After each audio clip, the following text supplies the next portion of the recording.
और दिवाली छठ की छुट्टियों में भारी कटौती कर अपनी हिंदू विरोधी मानसिकता का परिचय दिया है। लेकिन छठ की छुट्टियों में कटौती करना, दिवाली की छुट्टियों में कटौती करना और जन्माष्टमी, जितिया से लेकर महत्वपूर्ण हिंदू पर्वों को पूरी तरह से उनकी छुट्टियों को रद्द कर देना, ये क्या दर्शाता है?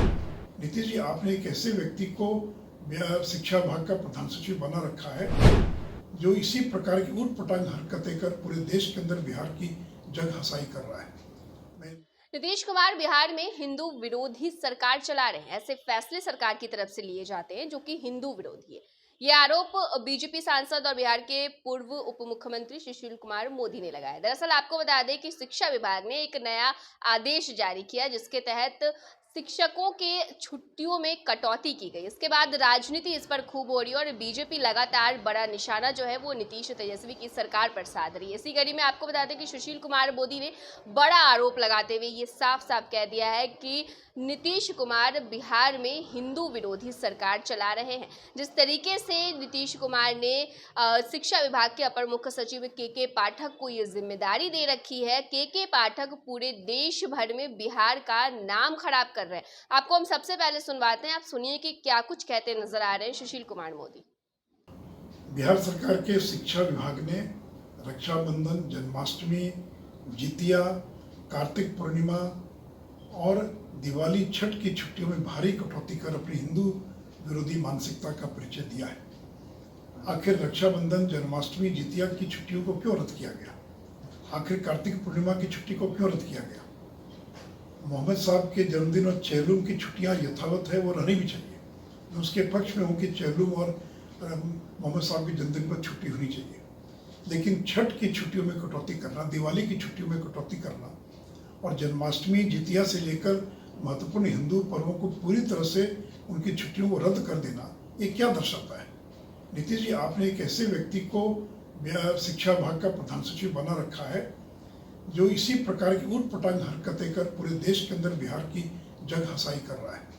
मैं मुख्यमंत्री जी से अपील करूंगा कि अविलंब इस हिंदू विरोधी सर्कुलर को वापस लिया जाए और आप राइट टू एजुकेशन की जो बात कर रहे हैं उसकी धारा 27 में तो ये कहा गया है कि गैर शैक्षणिक कार्यों में शिक्षकों को नहीं लगाया जाएगा। 2 महीना जातीय सर्वेक्षण का काम चला, सारे स्कूल बंद पड़े थे, शिक्षक वही काम करें, मिड डे मील हो, मतदाता सूची का पुनरीक्षण हो।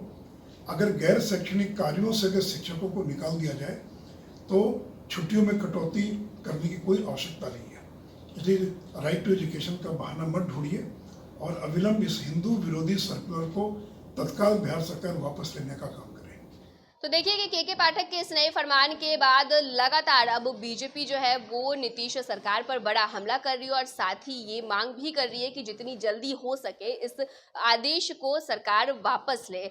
सुशील कुमार मोदी ने बड़ा निशाना साधते हुए ये कह दिया है कि नीतीश कुमार जो है वो बिहार में हिंदू विरोधी सरकार चला रहे हैं। हिंदू के विरोध में ऐसे फैसले लिए जाते हैं। जिन छुट्टियों की में कटौती की गई है उन छुट्टियों में भाई दूज, रक्षाबंधन हो या फिर तीज की छुट्टी हो, इन तमाम छुट्टियों को रद्द कर करके सरकार ये दिखा रही है कि हिंदू के विरोध में जो फैसले हैं वो लिए गए। जितनी जल्द हो सके सरकार इस फैसले को वापस ले ले।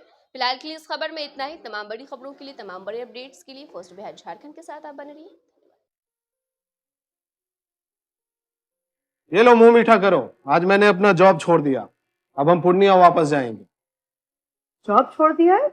मतलब ये घर कैसे चलेगा? हम करेंगे क्या? और माँ बाबूजी क्या बोलेंगे? इसलिए मैं एक और मिठाई का डब्बा लाया। अपने बिजनेस के लिए लोन अप्रूव हो गया। अरे लोन अप्रूव हो गया वो तो ठीक है, लेकिन पूर्णिया में हम रहेंगे कहाँ? अपना घर भी तो नहीं है वहाँ। इसलिए तो एक और मिठाई का डब्बा अलग से लाया हूँ। हमने पूर्णिया में घर ले लिया है, पूर्णिया के ई होम्स पैनोरमा में। पूर्णिया में पैनोरमा ग्रुप लेकर आए हैं ई होम्स पैनोरमा। बड़ा घर, आलीशान जिंदगी और अत्याधुनिक सुविधाओं के संग। अरे अब क्यों मुंह मीठा करवा रही हो? क्योंकि हम घर वापसी जो कर रहे हैं। घर वापसी की खुशी पूर्णिया में ई होम्स पैनोरमा के संग। E homes panorama, luxurious lifestyle redefined.